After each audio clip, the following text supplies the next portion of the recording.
Hello बच्चों, let's read this question.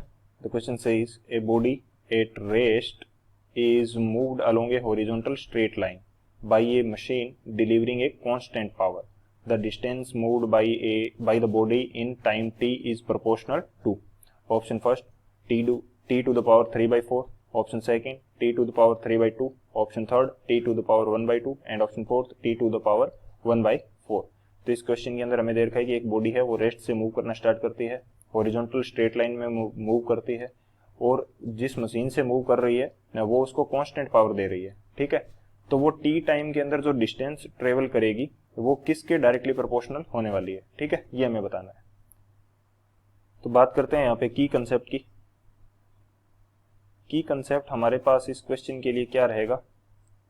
First की concept हम यूज करने वाले हैं कि सबसे पहले पावर की बात की जा रही है. तो पावर क्या होगा हमारे पास, पावर ये हमारे पास हो जाएगा फोर्स इंटू वेलोसिटी. ठीक है, पावर हमारे पास क्या हो जाएगा, फोर्स इंटू वेलोसिटी. एक तो ये की कंसेप्ट आ जाएगा हमारे पास. सेकंड आप बात करिए कि जो हमारे पास फोर्स होता है, फोर्स ये हमारे पास क्या होगा, ये हो जाएगा मास इंटू एक्सीलरेशन ए. ठीक है, और थर्ड की कंसेप्ट की यदि मैं बात करूं तो हमारे पास जो डिस्टेंस एस होती है स्ट्रेट लाइन के अलोंग वो क्या होती है, s is equal to u t plus half a t square. T time में जो डिस्टेंस होगी स्ट्रेट लाइन मोशन के लिए वो क्या हो जाएगी, ये हो जाएगी एस बराबर you t plus half a t square. ये हमारे लिए क्या होगी, डिस्टेंस होगी. तो ये तीन की कंसेप्ट हम यहाँ पे यूज करने वाले हैं. ठीक है, तो अब बात करते हैं इसके सॉल्यूशन की. सॉल्यूशन हमारे पास क्या हो जाएगा, सॉल्यूशन हमने बात करी थी पावर की. ठीक है, पावर क्या होती है, पी से हम दिखाते हैं, फोर्स हो जाएगा हमारे पास मास इंटू एक्सीलरेशन ए और वेलोसिटी हो जाएगी वी. ठीक है, अब एक चीज आप देखिए कि हमें रेस्ट से बताया है तो इनिशियल वेलोसिटी जो u है वो हमारे पास है 0. ठीक है, तो आप v का फॉर्मूला आप लगा सकते हो, v बराबर u प्लस ए टी. ठीक है, तो u तो है 0 तो v बराबर क्या हो जाएगा 80.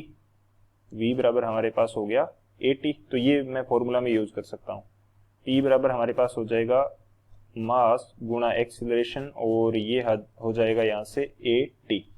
तो p बराबर हमारे पास कितना आ गया, मास इंटू एक्सीलरेशन का स्क्वायर इंटू टी. ठीक है, तो p बराबर हमारे पास क्या आया था, p बराबर हमारे पास आ गया था मास इंटू एक्सीलरेशन का स्क्वायर इंटू टी.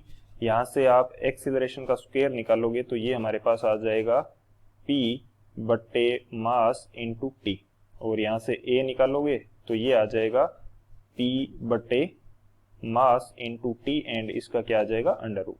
ये a आ गया. ठीक है, अब हम अप्लाई कर देते हैं जो हमारे पास डिस्टेंस का फॉर्मूला होता है वो s बराबर you t plus half a t square. ठीक है, u 0 है तो ये पूरी वैल्यू क्या हो जाएगी, 0 हो जाएगी. तो s बराबर क्या आ जाएगा, हाफ ए टी स्क्वायर.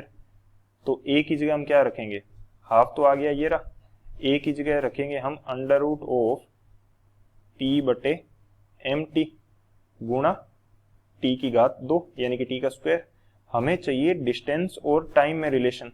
अब p क्या है, कांस्टेंट है, हमें पर्सन में बोल रखा है कि पावर कांस्टेंट दे रही है मशीन. m जो है द्रव्यमान वो भी नियत है, तो ये दोनों नियत हो गए. तो s जो आ जाएगा 1/2 तो वैसे ही कांस्टेंट है तो ये आ जाएगा directly proportional to t square. And नीचे क्या है, किसी भी चीज के ऊपर अंडर रूट हो तो उसकी पावर कितनी होती है, 1/2 होती है. तो नीचे 1/2 है. ठीक है, अब इसको थोड़ा सा आप और सोल्व कर लीजिए. ये आ जाएगा नीचे से t की पावर 1/2 ऊपर लेके जाएंगे तो ये ऊपर जाके माइनस की हो जाएगी तो 2 में से घट जाएगी, 2 माइनस 1/2. तो 2 माइनस 1/2 करेंगे तो ये हमारे पास आ जाएगा t टू द पावर 3/2. तो जो हमारे पास डिस्टेंस है वो किसके डायरेक्टली प्रोपोर्शनल आ रही है, t टू द पावर 3/2 के डायरेक्टली प्रोपोर्शनल आ रही है. ठीक है, तो ये हमारा क्या होगा, फाइनल आंसर हो जाएगा. कौन से ऑप्शन से मैच कर रहा है ये भी देख लेते हैं. तो ऑप्शन की यदि आप बात करोगे तो जो बी ऑप्शन है t टू द पावर 3/2 उससे मैच कर रहा है. तो बी ऑप्शन हमारा क्या होगा, करेक्ट होगा. सो ऑप्शन बी हमारा क्या होगा, फाइनल आंसर होगा. फाइनल आंसर हमारा क्या हो जाएगा, ये हमारा हो जाएगा ऑप्शन बी। ठीक है, I hope you understood it well.